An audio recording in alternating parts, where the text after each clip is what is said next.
abaa'oon Oromoo dhabamarraa gara jireenyaatti jijjiire. Inni kun har'a miti ka ta'e. Warri abaa'oo gadi dhaabee seenaadhaan akkan dhagayetti akkan dubbisetti warra homtuu itti irratu miti.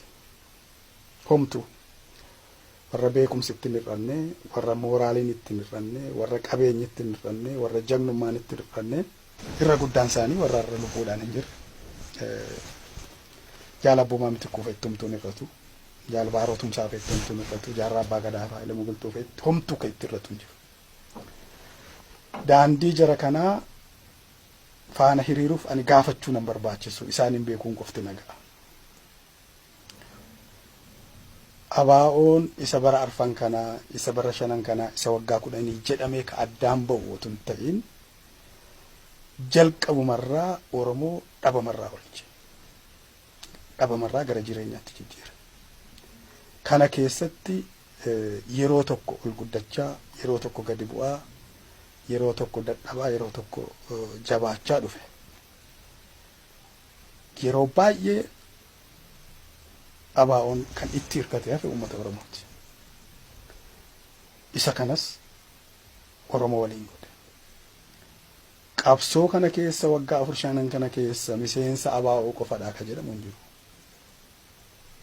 Ka uummataa ta'e. Abaa'ootu ka uummataa ta'e. Namoonni maqaa abaa'ootiin mana hidhaa turanii irra guddaan isaanii miseensa abaa'oo miti. Namoonni dirree irratti ijoolleen dirree irratti wareegamte irra guddaan isaanii miseensa abaa'oo miti. Garuu hafuura abaa'ootiin hoogganamu.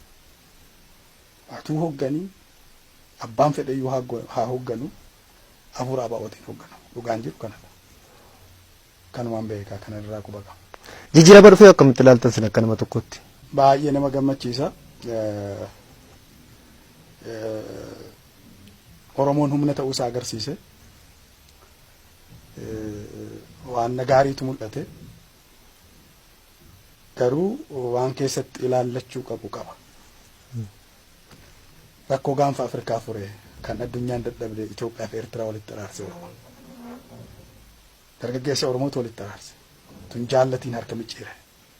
Addunyaatu dadhabe. Baay'ee nama gammachiisa kuni. Eertiraa fi Sumaalee, Eertiraa fi Jibuutii akkasitti walitti fide naannoo kana hafuurri gaariin akka jiraatu godhe.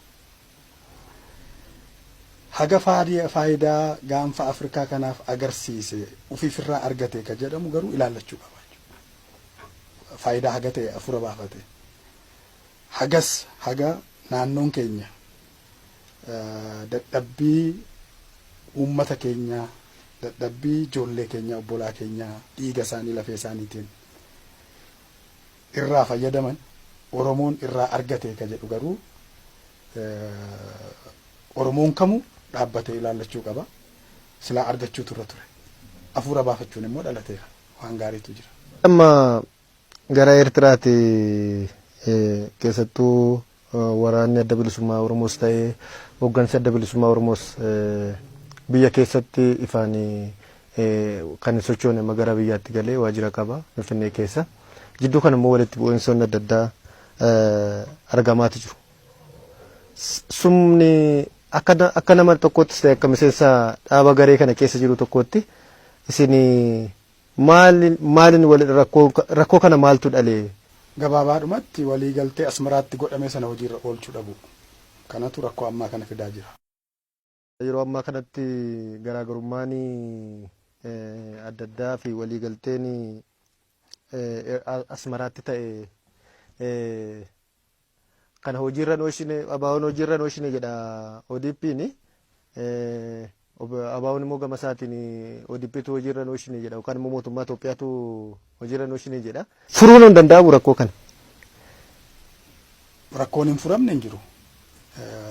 Walii gallaan ni danda'ama. Ammas waan abdii nama kutachiisu hin jiru. Garuu walii galtee sana abalutu diige, abalutu dhiise jechuu dura walii galteen suni maadhaa jedhanii beekuutu barbaachisaa ture. Ati gaafa Eertiraa maree sana irra turte maaltu ture mee? Akka carraanan ture Afuura gaafa sana ture yeroo ilaaltuu fi isa ammaa yeroo ilaaltu maal ta'a gaafa sana utun du'ee jetteetu isa kanan argeen. Walii galtee mootummaa fi ABO'n fakkaatu obbolaa walitti muufatanii turanii gaabban akkasitti wal siman akkasitti wal ilaalan.